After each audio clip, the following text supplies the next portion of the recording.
Gaming addiction కలిగి gaming అడిక్షన్ని stop చేయడం ద్వారా పిల్లల్లో సూసైడ్ టెండెన్సీస్ వస్తాయా? అంటే ఒక గేమింగ్ అనేదానికి ఒకదానికే కాకుండా తనలో ఉన్నటువంటి హార్మోన్ న్యూరో ట్రాన్స్మిటర్స్ యొక్క ఇంట్రాక్షన్స్ వల్ల కానీ, అంటే సెరోటోనిన్, డోపామిన్ అనేటువంటి చాలా ముఖ్యమైనటువంటి హార్మోన్స్ మన బ్రెయిన్లో మన యొక్క మానసిక వ్యవస్థను డిటర్మిన్ చేస్తూ ఉంటాయి.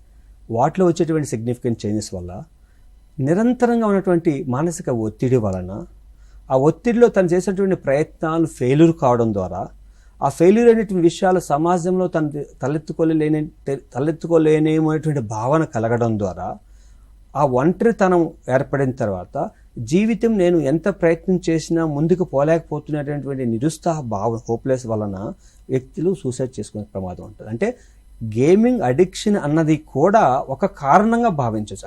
అంటే అక్కడ ఏమవుతుందంటే గేమింగ్ అడిక్షన్ వల్ల నీకు విలువైన టైము నీకైతే ఏదైతే ప్రోగ్రెసివ్కి, అంటే నీ యొక్క అకాడమిక్ ప్రోగ్రామ్కి, నీ యొక్క ఎక్సలెన్స్కి ఉపయోగించుకోవాల టయాన్ని నువ్వు ఇలాగ గేమింగ్ వల్ల, అంటే అక్కడ ఎటువంటి లాభం లేనటువంటి, లేదంటే దానివల్ల నీకు రేపు పొద్దున్నే లైఫ్కి ఉపయోగపడేటువంటి గేమింగ్స్ ఆడడం ద్వారా నువ్వు టైం వేస్ట్ చేసుకొని, ఆ టైం అనేది ఇప్పుడు నీకు అవసరం. అంటే ఎగ్జామినేషన్ పీరియడ్లో నీకు టైం చాలా అవసరం.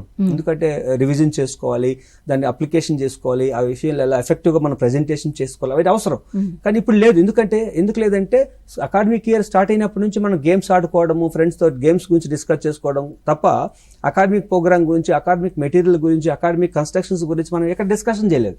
లాస్ట్ ఎగ్జామ్స్ ముందు మనం చదవాలనుకుంటాం, మనం ఇప్పుడు ప్రోగ్రెస్ కాలేము. ఆల్రెడీ గతంలో తల్లిదండ్రులు కానీ, టీచర్లు కానీ చాలా ప్రెజర్స్ కానీ, చాలా నిందలు చేస్తుంటారు. లేదంటే ఈ సంవత్సరం పాస్ కాకపోతే మీ స్కూల్ నుంచి డిస్కనెక్ట్ చేస్తే మేము అలౌ చేయమనేటువంటి నిబంధనలు పెట్టడం కానీ, ఇప్పుడు ఇన్ని సంవత్సరాల నుంచి మేము ఫీజు కడుతున్నాం, ఇంత ఫీజులు కడుతున్నాం, నువ్వు పాస్ కాకపోతే మాకు సంబంధం లేనటువంటి డిటాచ్మెంట్ ఫీలింగ్స్, తల్లిదండ్రుల యొక్క ఫీలింగ్స్ కానీ, లేదంటే సమాజంలో అందరూ పాస్ అవుతున్నారు, అందరూ సక్సెస్ అవుతున్నారు, రేపు పొద్దున మా ఫ్రెండ్స్ పాస్ అయితే నేను ఫెయిల్ అయితే వాళ్ళతో నేను తల ఎట్లా చూపించుకోవాలంటే భావనలు కానీ, అంటే చాలా ఉంటాయి. ఇవన్నీ కూడా ప్రభావితం అయ్యేదానికి అవకాశం ఉంటుంది. ఉదాహరణకి ఏ టయానికి ఏం చేయాలో అది చేయలేని సమయం ఏర్పడితే, ఇప్పుడు ఉదాహరణకి ఈ టైం నేను ఒక ప్రోగ్రామ్ చేయాలి అని అనుకున్నప్పుడు ఆ ప్రోగ్రామ్ చేయకపోతే నెక్స్ట్ టైంలో ఈ యొక్క ప్రెజర్ దానిపైన పడుతుంది.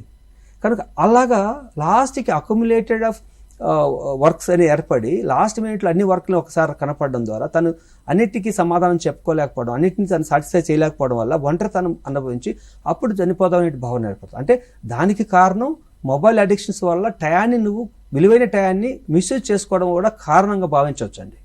దానివల్ల కూడా ఆత్మహత్య చేసుకోవడానికి అవకాశాలు ఎక్కువ ఉంటాయి.